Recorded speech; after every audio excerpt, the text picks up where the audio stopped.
할렐루야.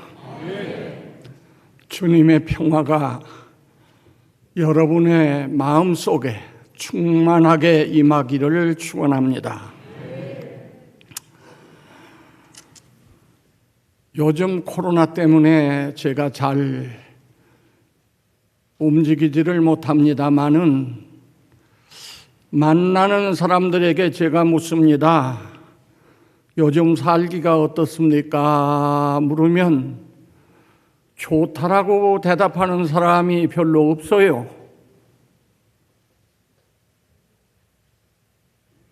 거의 모두가 다 나라의 장래를 걱정하고 우리는 다 살았지만은 우리 후손 어린아이들이 앞으로 어떻게 살 것인가 걱정이 대단합니다. 그런데 이러한 고통은 비단 오늘 우리만 가진 고통이 아닙니다.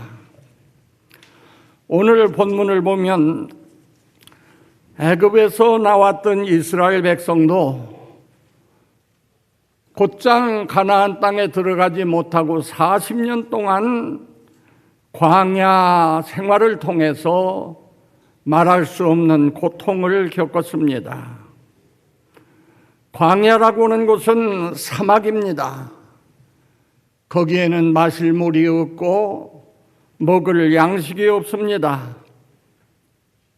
낮에는 이 살갗을 태울 만한 아주 무서운 그러한 폭염이 내려쪼이고 밤에는 기온이 갑자기 뚝 떨어져서 추위를 견딜 수 없는 그러한 환경입니다. 뿐만 아니라 그곳에는 전갈과 불뱀이 서식하는 그러한 곳이었습니다. 이스라엘 백성은 특별히 하나님께서 선택하신 선민인데 전능하신 하나님께서, 사랑이 많으신 하나님께서 도대체 왜 당신의 백성들을 40년씩이나 이 광야에서 헤매도록 하셨을까? 의문을 갖게 됩니다. 그래서 이 시간 광야의 교훈이라고는 제목하에서 그 이유를 한번 생각해 보려고 합니다. 왜 광야에 그들을 놓아두셨을까? 첫째, 광야에 머물게 하신 이유를 한번 생각해 보십시다. 이스라엘 민족이 도대체 왜 이 광야에 40년씩이나 머물러 있어야 됐느냐? 이건 이스라엘 민족의 자업자득입니다. 저희가 잘못해서 얻은 결과라고 말이에요. 민수기 13장 전체를 쭉 읽어보면 이스라엘 백성이 애굽에서 나와서 바란 광야 가데스 바네아까지 왔습니다. 그때 모세가 백성들에게 말합니다. 이제는 다 왔으니 바로 여기가 가나안 땅이다. 바로 올라가자. 그렇게 말을 했어요. 그런데 어디 가나 똑똑한 사람들이 들어 있습니다. 모세 선생님, 바로 올라갈 게 아니고 우리 이 지파 대표 한 명씩을 뽑아가지고서 그 12명을 먼저 가나안에 들여보내서 한번 정탐을 하게 하고 그들이 와서 보고를 한 후에 보고를 듣고 올라갑시다. 그 말을 했어요. 근데 모세가 착각을 한 거예요. 한순간 실수를 했어요. 그 말을 성경에 보니까 좋게 여겼다 그랬어요. 그래서 그렇게 하자. 그래서 각 지파마다 지도자 한 명씩을 출연하도록 했습니다. 그래서 그 사람들을 40일 동안 기한을 주어서 돌아다니면서 샅샅이 다 살핀 다음에 와서 보고를 해라. 이렇게 됐어요. 그들이 돌아와서 보고를 합니다. 보고를 하는데 뭐라고 하는 거 아니? 과연 그 땅은 젖과 꿀이 흐르는 땅입디다. 고단 말이 이게 문제라 그 말이요. 그러나 그랬어요. 그러나 히브리 말에 에페스라고 하는 말인데 이 에페스라는 말은 그러나보다도 그렇지만 이런 뜻입니다. 그렇지만 그 땅 거주하는 그 거주민은 아주 강하고 성읍은 견고하고 심히 클 뿐만 아니라 거기서 아낙 자손을 보았으며 아말렉은 남방 땅에 거주하고 헷사람과 여부스 사람과 아모리인은 산지에 거주하고 가나안 사람은 해변과 요단가에 거주하더이다. 이렇게 부정적인 보고를 했어요. 이에 따라갔던 갈렙이 모세 앞에 서서 백성들을 조용하게 하고 말을 합니다. 지금 올라가서 그 땅을 취하자. 하나님이 우리를 기뻐하시면 능히 그 땅을 우리가 차지할 수 있다. 그렇게 말을 합니다. 그러나 그와 함께 이제 그 정탐으로 올라갔던 나머지 10사람이 반대를 하는 거예요. 반대를 해.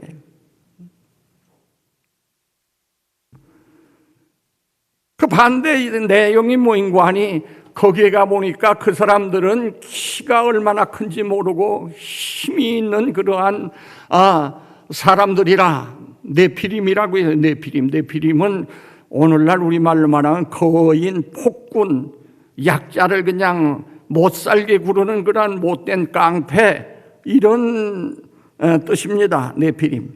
그의 후손 아낙 자손이 거기 거하는데 그들을 보니까 우리는 그들과 비교하니까 메뚜기 같아. 그러니 그들이 우리를 볼 때도 우리를 메뚜기처럼 볼 것이다. 그러니 올라가면 큰일 난다. 이러한 주장을 합니다. 이 신앙 없는 10사람, 이 중간 지도자들의 보고를 듣고 백성이 밤새도록 부르짖으면서 통곡하면서 애굽으로 다시 돌아가자는 거예요. 그러므로 여호수아와 갈렙이 옷을 찢으면서 나와서 여호와 하나님이 우리와 함께 하시면 넉넉히 그 땅 차지할 수 있어. 올라가자. 그러니까 백성들이 돌을 들어서 여호수아와 갈렙을 치려고 해요. 그래서 결국 백성들이 이 모양 이 꼴이 되니까 하나님께서 그 자리에 묶어 놓으신 거예요. 그러면 이 사람들이 가나안 땅에 일찍이 올라가지 못한 데는 세 부류의 잘못이 있어요. 첫째는 모세가 잘못한 것이에요.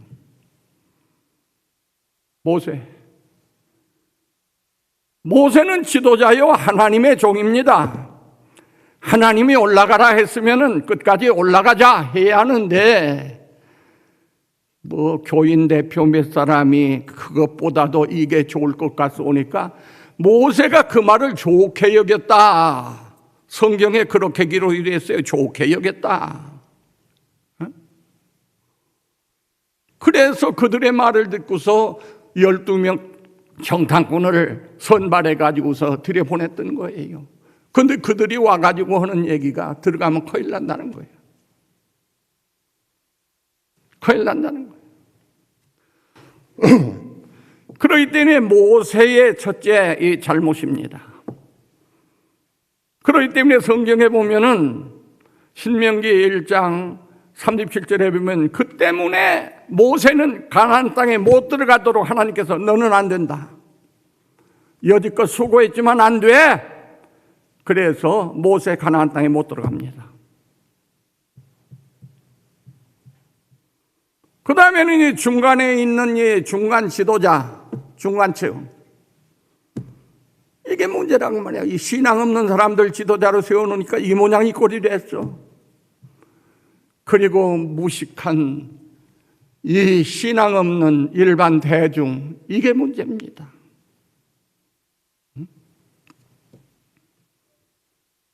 그래서 이 백성들이 거기 머물러야만 했어요. 그렇기 때문에 우리가 여기서 생각해야 할 것은 국가 지도자나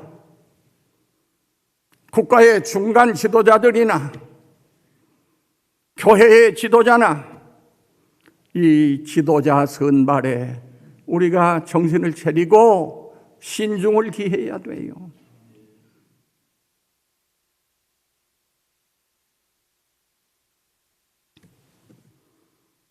모세 안타까워요.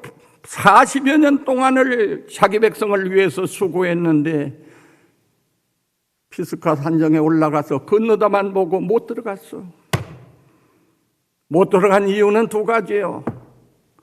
하나는 그가 무리바 사건, 하나님께서 바위를 보고서나 물을 내라고 하라고 했는데 내라고 하지 않고서나 화난다고 지팡이를 가지고 무리바 바위를 친 것이 잘못이고, 두 번째는 여기 백성들 말 듣고 좋게 여겨가지고 그렇게 하자.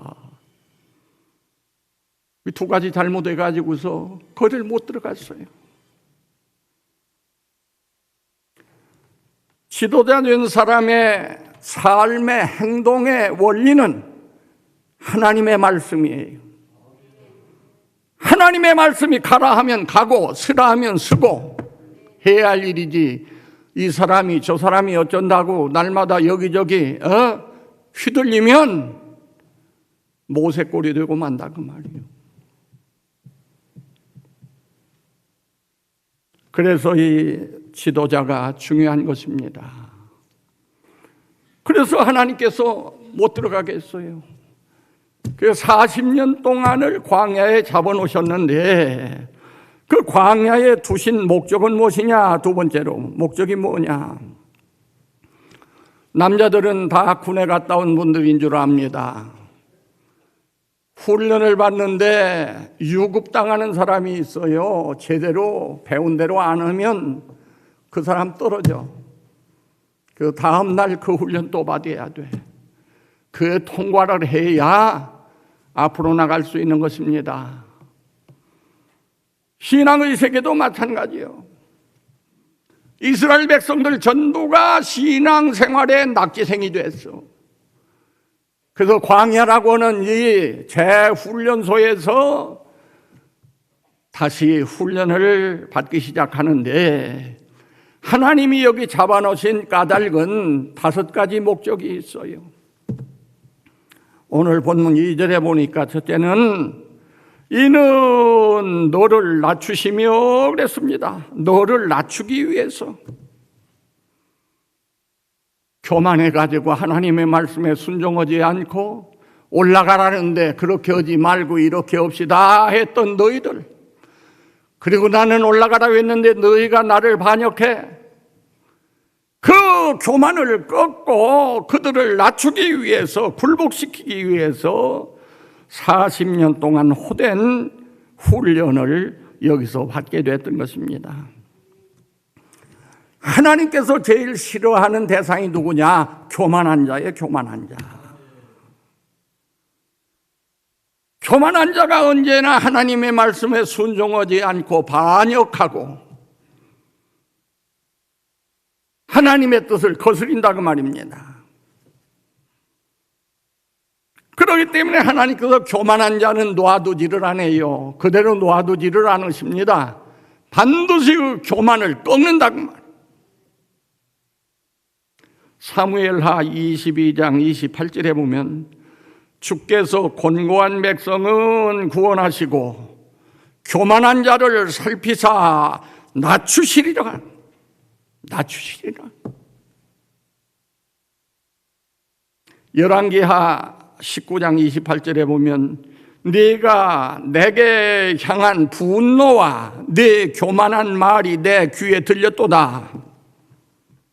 그러므로 내가 갈고리를 네 코에 꿰고 재갈을 네 입에 물려 너를 오던 길로 끌어 돌이키리라. 이건 누구를 보고 온 말씀인 거니? 아수르 왕 사네립을 향한 하나님의 말씀이었습니다. 교만한 자, 하나님을 우습게 여긴 자, 코를 꿰고 재갈을 물려가지고 끌고 오던 길로 돌려보낸다는 거예요. 시편 101편 5절에 보면 눈이 높고 마음이 교만한 자를 내가 용납지 아니하리로다. 잠언 16장 5절 물은 마음이 교만한 자를 여호와께서 미워하시나니 피차 손을 잡을지라도 벌을 미워하지 못하리라. 사도행전 50장 31절 주 만군의 여호와의 말씀이니라. 교만한 자여 보라, 내가 너를 대적하나니 너희 날 곧 내가 너를 벌할 때가 이르렀습니다.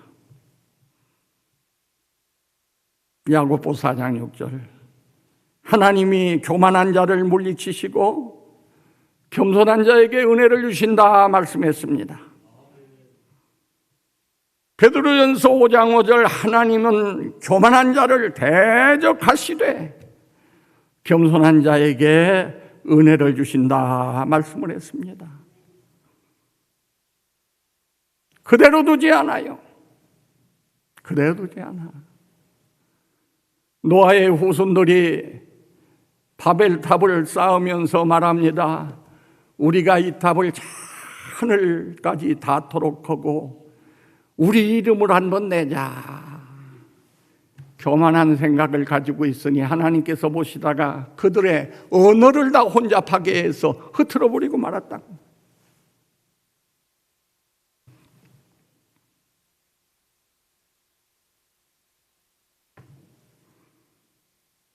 하나님은 교만한 자의 도모를 방관하지 않고 꺾으십니다.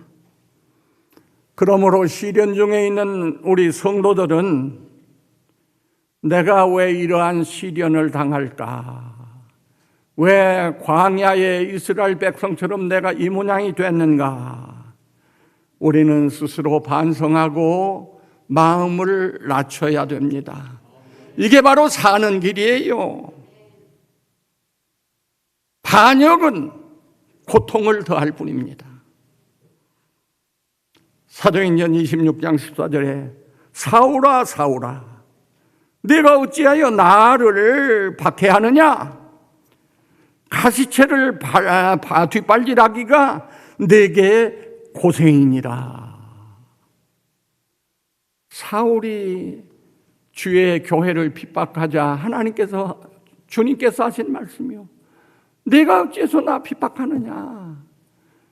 가시체를 뒷발질하기가 네게 고생이니라. 가시체란 말은 헬란 말의 켄트론이란 말인데 쇠꼬챙이란 말이에요.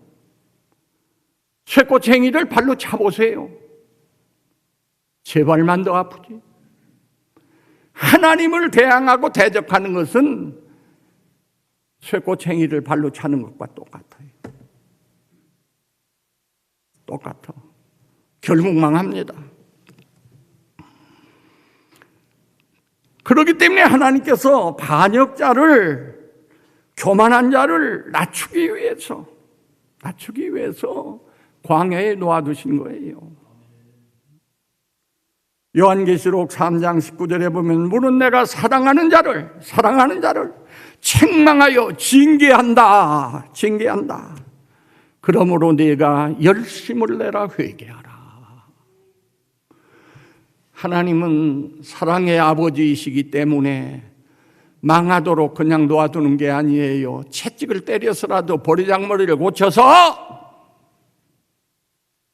축복의 세계에 들어가도록 하시는 것입니다.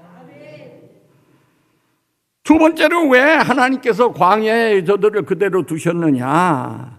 시험하기 위해서라 그랬어요.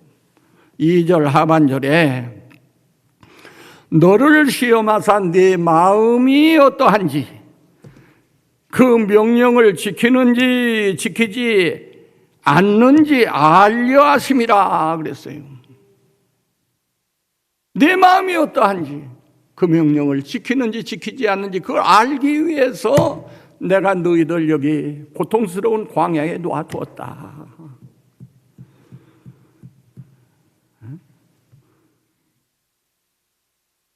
여기 보면 마음으로 지켜야 돼요. 마음으로.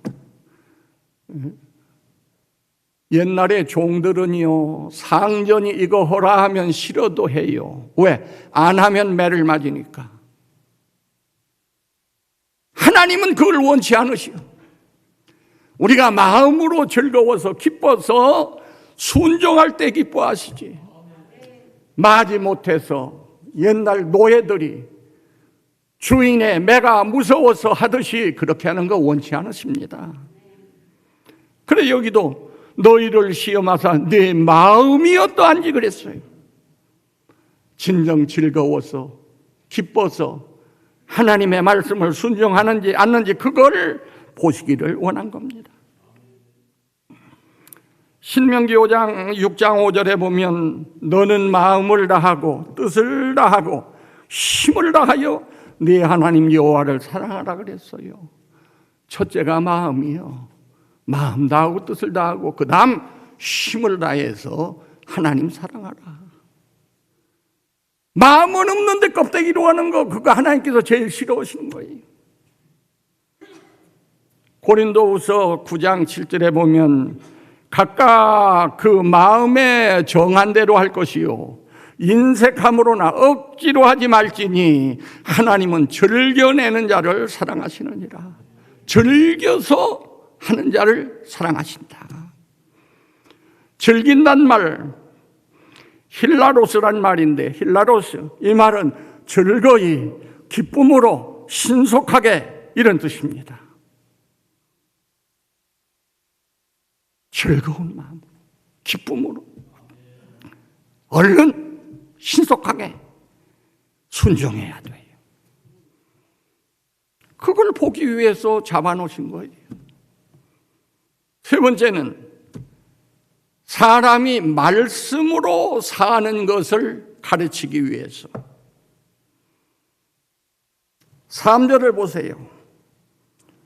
또 너도 알지 못하며 내 조상들도 알지 못하던 만나를 내게 먹이신 것은 사람이 떡으로만 사는 것이 아니요 여호와의 입에서 나오는 모든 말씀으로 사는 줄을 내가 알게 하려 하심이라.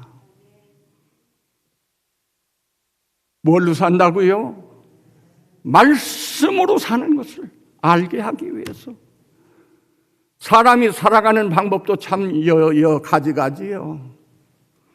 어떤 사람은 힘으로 노력해서 땀을 흘리며 수고해서 그걸 먹고 사는 사람도 있고, 어떤 사람은 이웃사람 사기쳐 가지고 먹고 사는 사람도 있고요. 또 어떤 사람들은 깡패가 돼 가지고 남의 것을 막 억압으로 뺏어 가지고 먹고 사는 사람도 있어요. 요새 신문 보세요. 대통령인 척들, 장관이라고 하는 사람들, 국회의원들 보세요. 먹고 사는 방법도 가지가지예요. 그거 다 얘기하려면 저녁까지 설교해야 할 텐데 괜찮겠어요?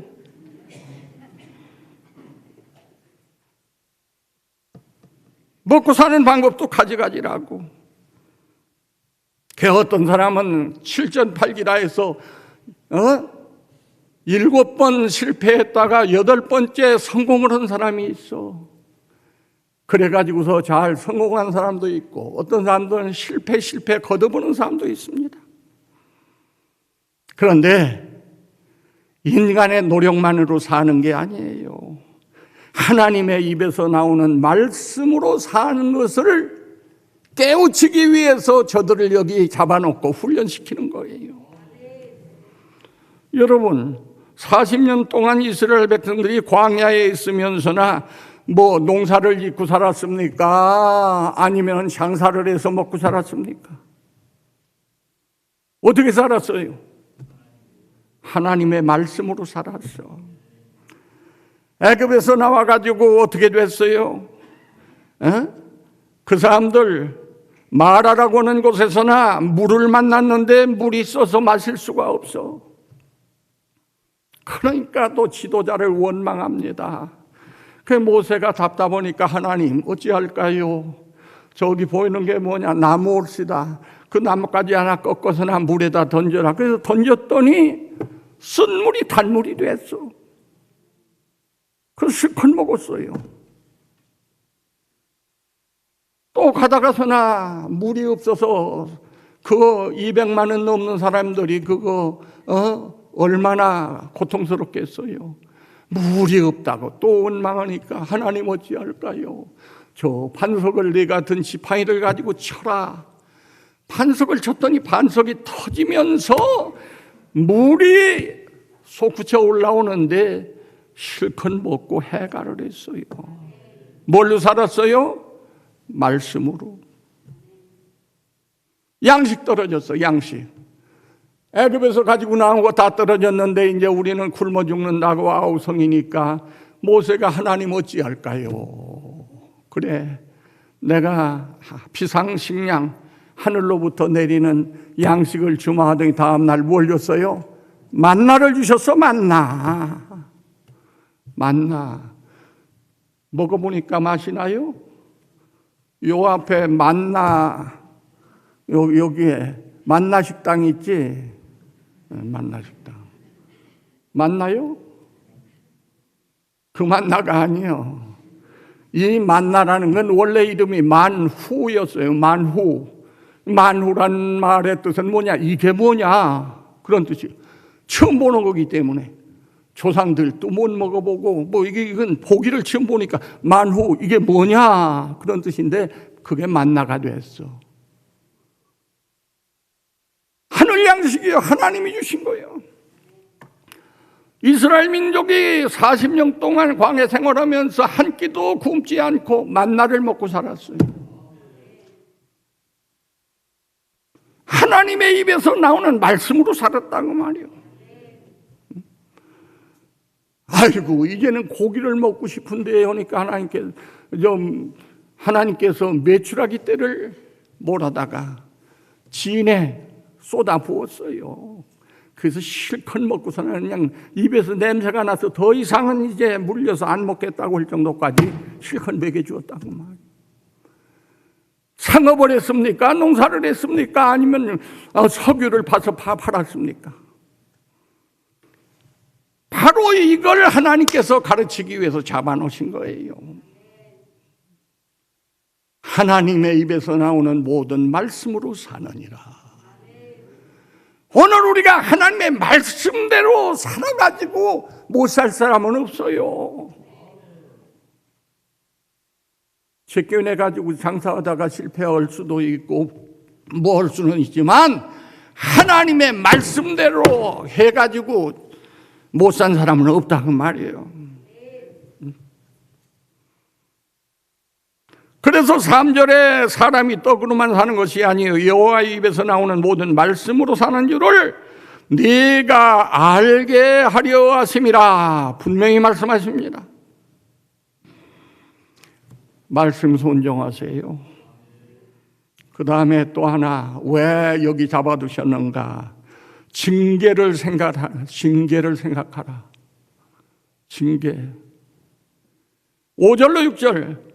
너는 사람이 그 아들을 징계함같이 네 하나님 여호와께서 너를 징계하시는 줄 마음에 생각하고, 마음에 생각해요. 뭘? 아버지가 아들을 징계하듯이 하나님도 우리를 징계하신다. 그거 생각하라고 말이요. 생각하고 네 하나님 여호와의 명령을 지켜 그 길을 따라가며 그를 경외할지니라. 하나님은 이래도 좋고 저래도 좋으신 분이 아니에요. 정신 차려야 돼. 정신 차려야 돼. 좋으신 하나님, 좋으신 하나님. 나쁜 하나님이 아니요, 좋으신 분인데 하나님은 누구에게만 좋으냐? 하나님 말씀에 순종하고 하나님을 두려워하며 사는 자에게 좋으신 하나님이요. 모세라 할지라도 하나님의 말씀 불순종하니까 너는 못 들어가. 정신 차려야 돼요. 하나님은 이래도 좋고 저래도 좋으신 분이 아니에요. 거역하는 자를 엄하게 꾸중하시고 채찍질하시는 하나님이심을 알아야 됩니다. 이 10명 각 지파 지도자들이 잘못했기 때문에 또 모세가 그들의 말을 듣고서나 그들이 허자한 날을 했기 때문에 결국 이 백성들이 광야에서 이렇게 시련과 고통을 당하게 된 겁니다. 요한계시록 2장 21절 23절에 또 내가 그들에게 회개할 기회를 주었으되 자기의 음행을 회개하고자 하지 아니하는도다. 볼지어다 내가 그를 침상에 던질 터이요 못 일어나도록 침상에 던질 터이요 또 그와 더불어 간음하는 자들도 만일 그 행위를 회개하지 아니하면 큰 환난 가운데 던지고 또 내가 사망으로 그들의 자녀를 죽이리니 모든 교회가 나는 사람의 뜻과 마음을 살피는 자인 줄 알지니라. 내가 너희 각 사람에게 행위대로 갚아주리라. 믿습니까? 무섭습니다. 하나님 두려운 줄 알아야 돼요. 하나님을 경외하란 말은 경은 공경하란 말이고 외는 두려워하라. 그래서 하나님은 버들버들 떨면서 섬겨야 돼요. 함부로 하면 안 됩니다.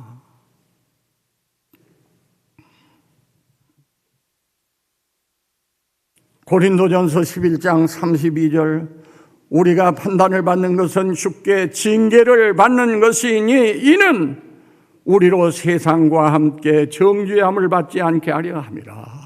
하나님이 왜 맷때려요? 왜 우리를 징계해요? 세상과 함께 정죄함을 받지 않게 망하지 않도록 하게 하기 위해서 때로는 때리기도 하고 하나님께서 우리를 징계도 하신다고 말이에요. 마지막으로 하나님께서 왜 그들을 광야에 두셨느냐? 마침내 축복의 땅 복지에 들어보내기 위해서 광야에서 훈련을 시킨 것입니다. 훈련병들이 훈련 마치면 자대 배치가 돼요. 자기가 이제 가서 살 그 자대로 보낸다고 말이에요. 우리가 살 곳은 이거 광야가 아니요 천국입니다. 믿습니까? 영적인 가나안 천국이가 우리가 가서 살 곳이요. 여기 7절에 네 하나님 여호와께서 너를 아름다운 땅에 이르게 하시나니 훈련 다 마친 다음에 갈 곳은 아름다운 땅이었어요. 결론입니다. 마지막 우리는 세상을 살아가면서 때로는 답답하고 괴로운 광야와 같은 이러한 환경에 처할 때가 있습니다. 그때 우리가 어떻게 해야 할까? 오늘 들은 설교를 생각하고 오늘 본문 말씀을 읽고 또 읽으세요. 나의 교만을 낮추기 위해서 내 마음이 하나님을 순종하는지 아닌지 그걸 하나님께서 시험하시기 위해서 사람이 하나님의 말씀으로 사는 것을 깨닫게 하기 위해서 불순종하면 아버지가 아들을 징계하듯이 하나님 무섭게 징계하신다는 걸 알게 하기 위해서 마침내 우리를 영원한 천국에 들여보내기 위해서 우리에게 광야 같은 환난의 시험의 이러한 장소를 통과하게 하신다는 것을 기억하고 세상을 사랑하면서 불만 불평 반역하지 말고 겸손히 하나님께 자신을 낮추고 말씀에 순종하는 성도 여러분 되시기를 주의 이름으로 축원합니다. 기도하십시다. 은혜로우신 주님, 부족한 종이 광야의 교훈이라고는 제목을 가지고 하나님 말씀을 증거했습니다. 성령님께서 모두의 마음속에 감화 감동하사 이 말씀 잘 깨닫고 승리의 삶을 살아가게 하여 주시옵소서. 예수님 거룩하신 이름으로 감사하며 기도드리옵나이다.